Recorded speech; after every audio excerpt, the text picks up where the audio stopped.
Hey guys, I'm Chef Tony from Tony Caters. I'm the executive chef and owner of Tony Caters, based right here in San Jose.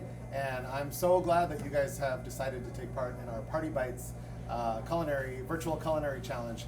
We have a variety of these activities that we've made virtual because we're living in some really weird times, and so we wanted to help kind of keep people together in a fun way. And so we think our salsa kit, our flatbread feast, we have a couple others, and this party bite activity that you're about to get started on are a really great way to do that. So thank you so much for being a part of this. The way it's going to work is I'm going to give you some kind of basic ideas that will help you win, basically. If your team is doing this as a competition, I'm going to give you some ideas just to kind of get the juices flowing, take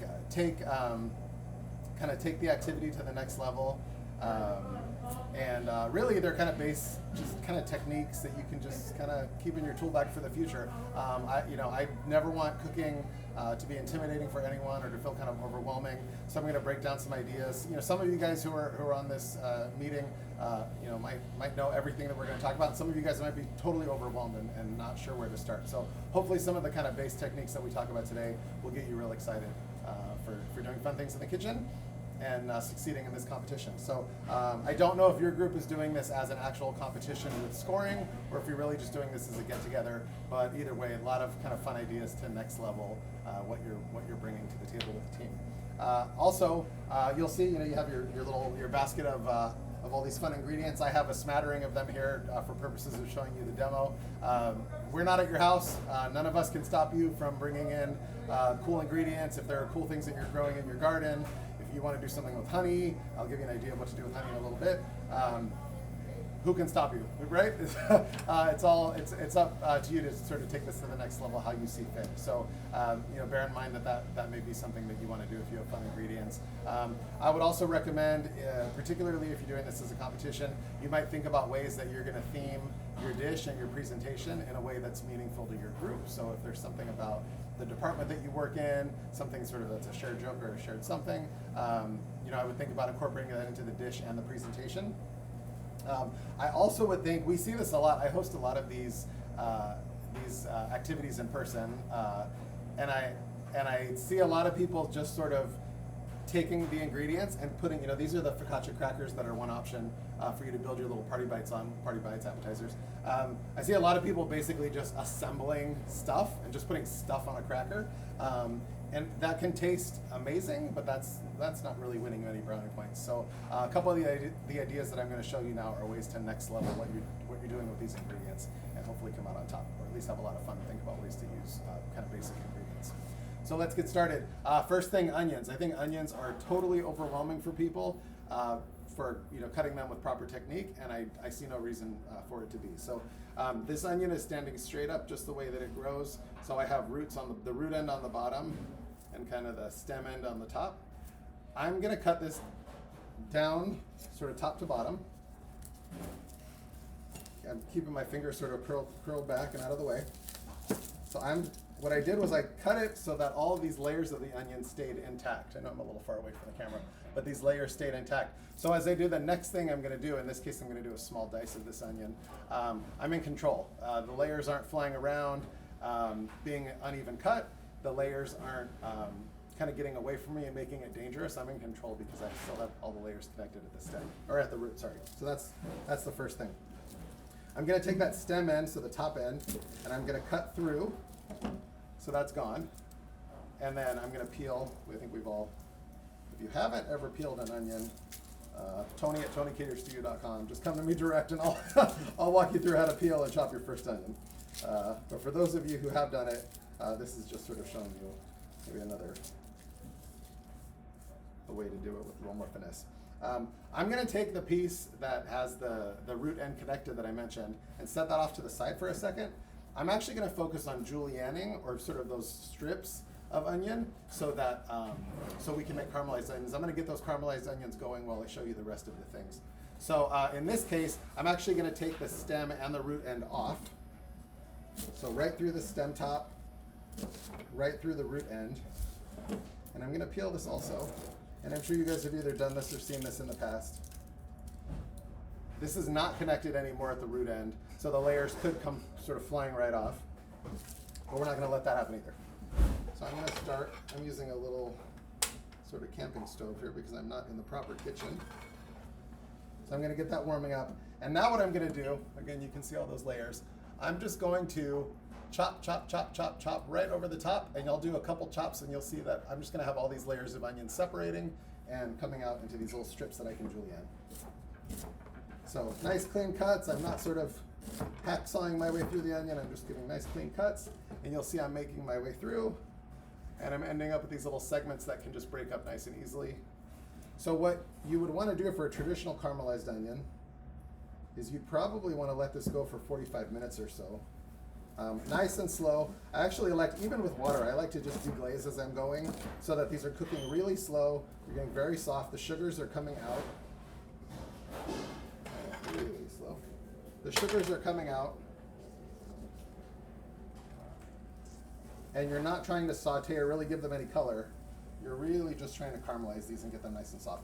This would be a great topping on one of your party bites. This would be a great base. You could really sort of mash that up into a really sort of fine caramelization and then use that as a base. You can take this in some different directions. This is just sort of a base idea. So what I would recommend is if you are intent on caramelizing onions in a real traditional way, that you just sort of let them go nice and slow. And I'm going to let that go as we go through the rest of the demo. That go nice and slow, and you'll end up with really nice caramelized onions. Okay, so here's what I want to do to show you about the diced onions. So we're going to go a couple different directions. I'm going to chop, chop, chop in this plane, and then over the top, I'm going to chop, chop, chop, chop in the other direction. So first I'm going, keeping my hand out of the way, I'm going through,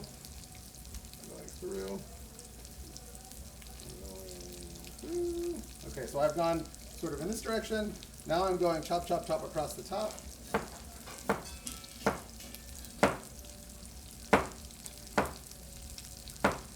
And at this point, you'd be welcome to add salt and pepper, any seasoning that you wanted to add to these onions that are going. That would be the time. Okay, so now I've gone, again, in this direction and over the top. And now as I just sort of slice through this end that's exposed, you'll see this is just going to fall right apart into a dice.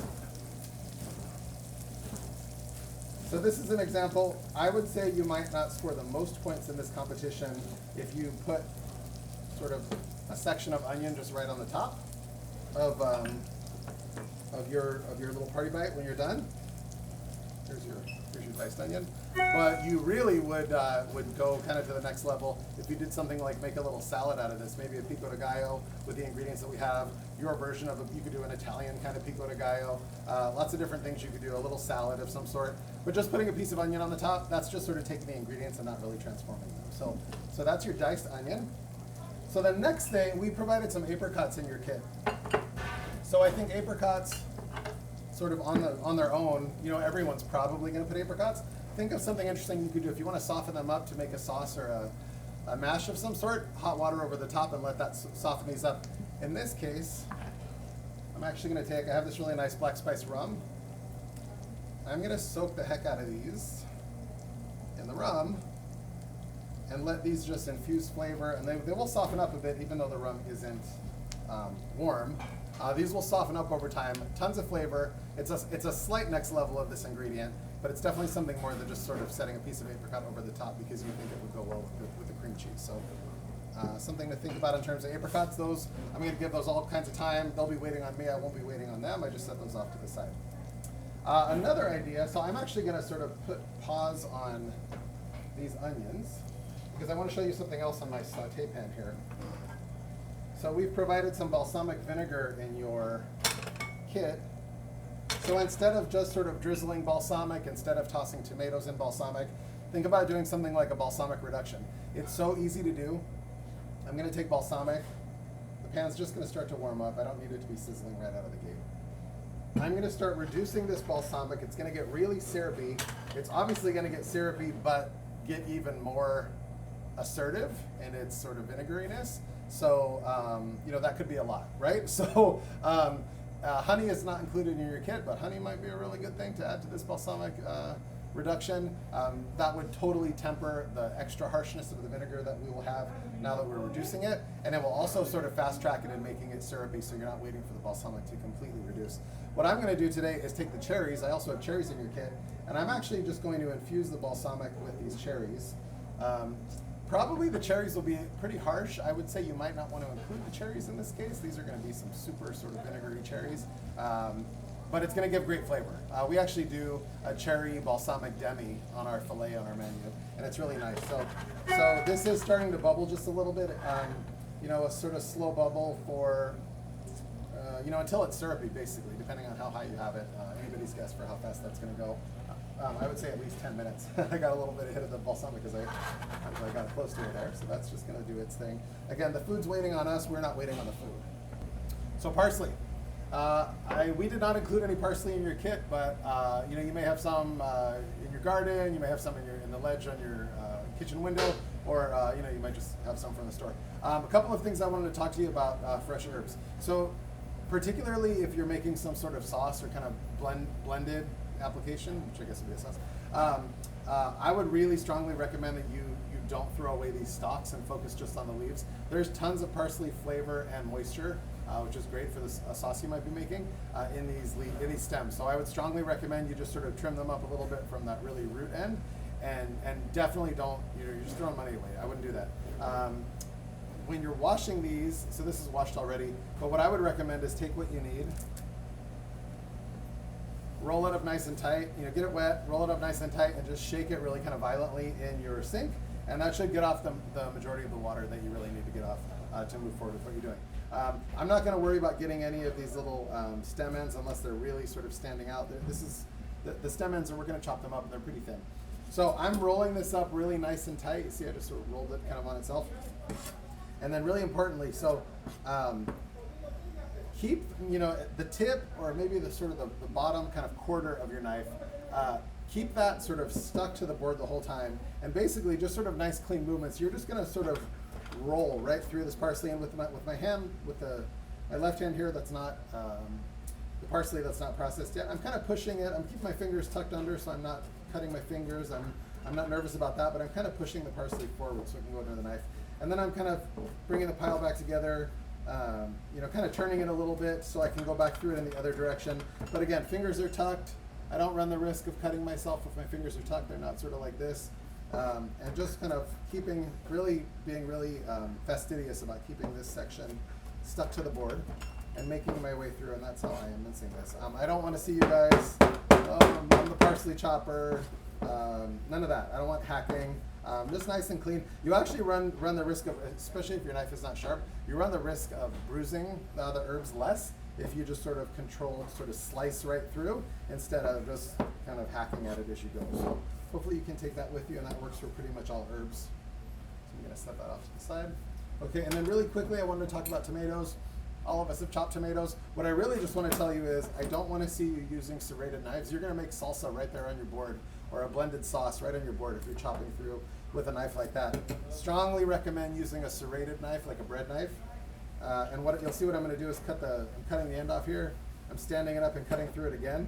Really, I'm doing that so that I have a nice flat surface. I don't want this rocking around, rolling around while I try to cut through it. I'm going to take this flat section, lay this right on the board, and I'm totally in control. And it's really easy to cut with the knife with the teeth. And I'm just going to slice right through. I'm not bruising the tomato. I'm not smushing the tomato. And I can go back the other direction if I'm dicing it in this case, and I can cut right through. Do not use a chef's knife. You're not going to get anywhere doing that.